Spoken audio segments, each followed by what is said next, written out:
Assalamualaikum warahmatullahi wabarakatuh. Perkenalkan, kami dari kelompok 2 Praktikum Algoritma dan Pemrograman kelas B, dan di sini kami akan memaparkan hasil proyek kelompok kami. Perkenalkan, sebelumnya saya Nadia Zara dan teman saya. Saya Hilmi Safiri Jeraba. Dan saya Terhidayatullah.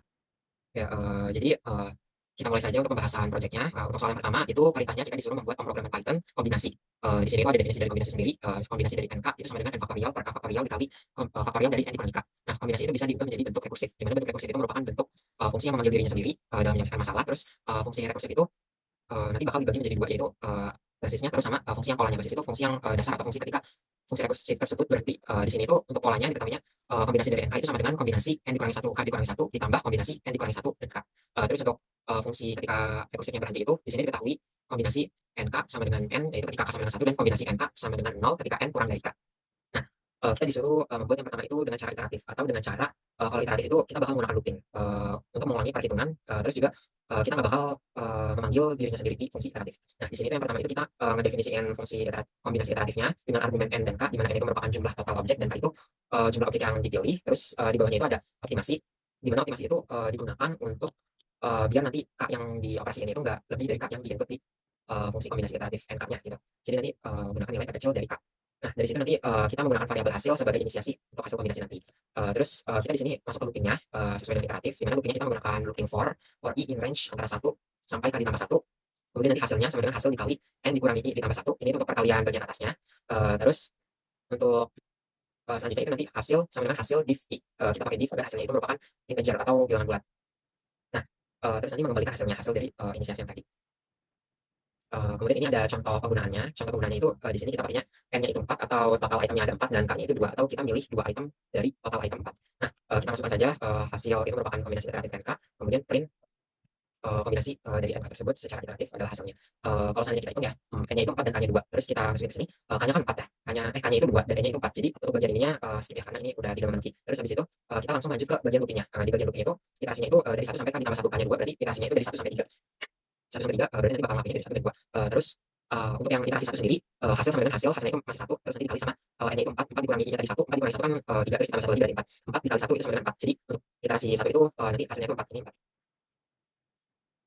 Nah, kemudian untuk yang iterasi keduanya itu berarti kan i-nya sama dengan 2, terus habis itu dari hasilnya itu hasil yang kali 4 tadi dikali dengan 4 dikurangi 2 itu kan 4 dikurangi 2, 2 ditambah 1 itu 3. Nah, 3 dikali 4 itu sama aja 12. Nah, kemudian nanti hasilnya itu di div sama 2 tadi, 12 dibagi 2 itu hasil 6. Jadi hasil pada iterasi kedua itu 6. Nah, dari situ kita udah mendapatkan hasil dari kombinasi antara 4 dan 2, yaitu hasilnya adalah 6.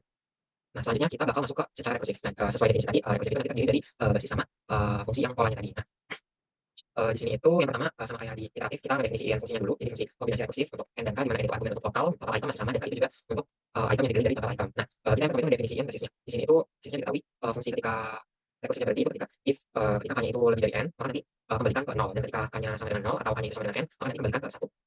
Nah, setelah dari fungsi ketika fungsi rekursifnya berhenti, kita masuk ke polanya nih atau rekursifnya.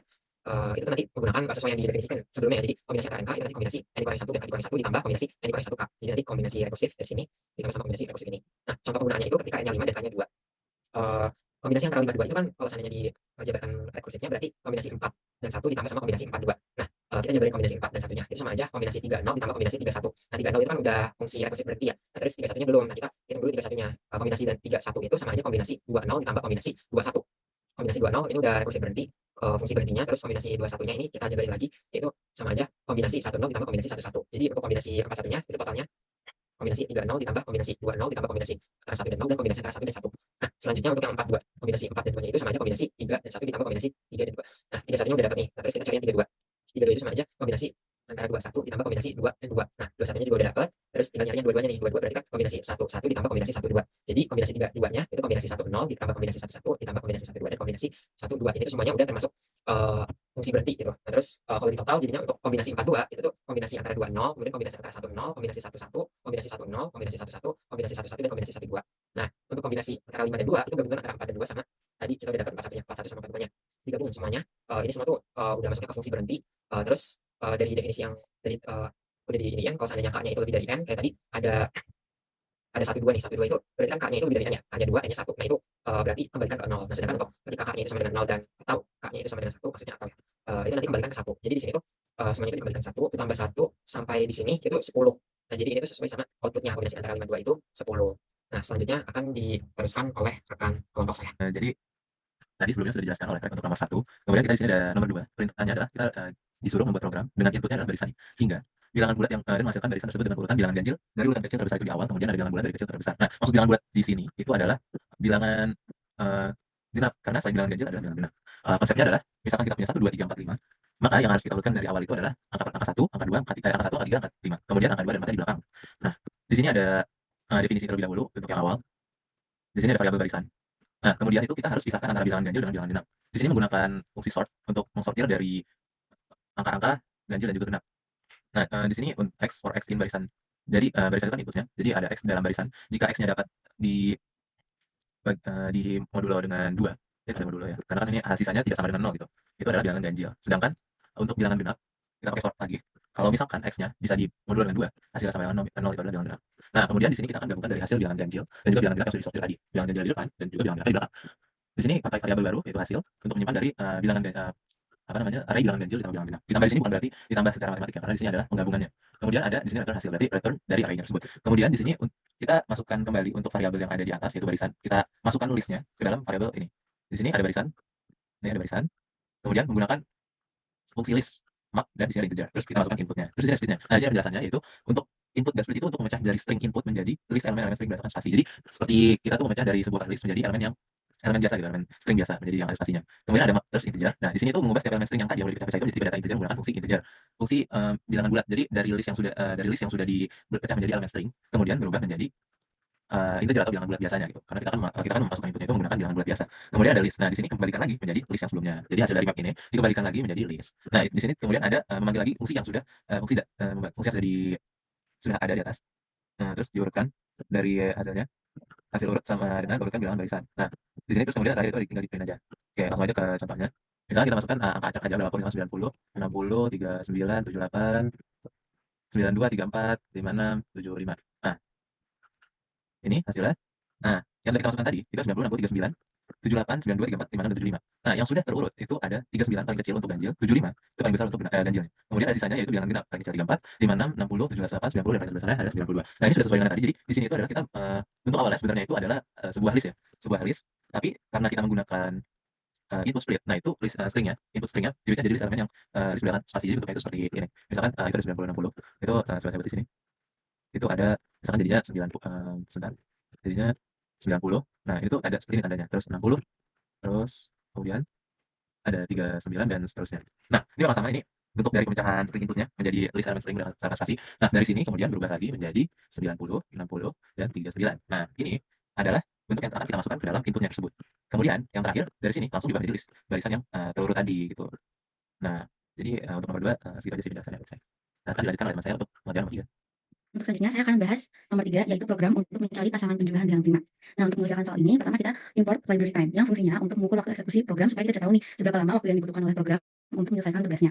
Nah, selanjutnya ada fungsi check prima. Nah, di sini itu fungsinya untuk bertugas untuk memeriksa apakah sebuah angka itu bilangan prima atau bukan. Di sini kita menggunakan linear search. Nah, kalau misalkan angka itu kurang dari sama dengan 1, maka akan return false karena berarti bukan bilangan prima. Terus selanjutnya akan dicek dari range 2 sampai angka. Nah, kalau misalkan angka itu hanya angka tersebut bisa dibagi oleh angka lain selain 1 dan dirinya sendiri, berarti dia bukan bilangan prima dan akan return false. Tapi kalau nggak ada pembagi lain, maka angka tersebut adalah bilangan prima dan kita mengembalikan nilai true.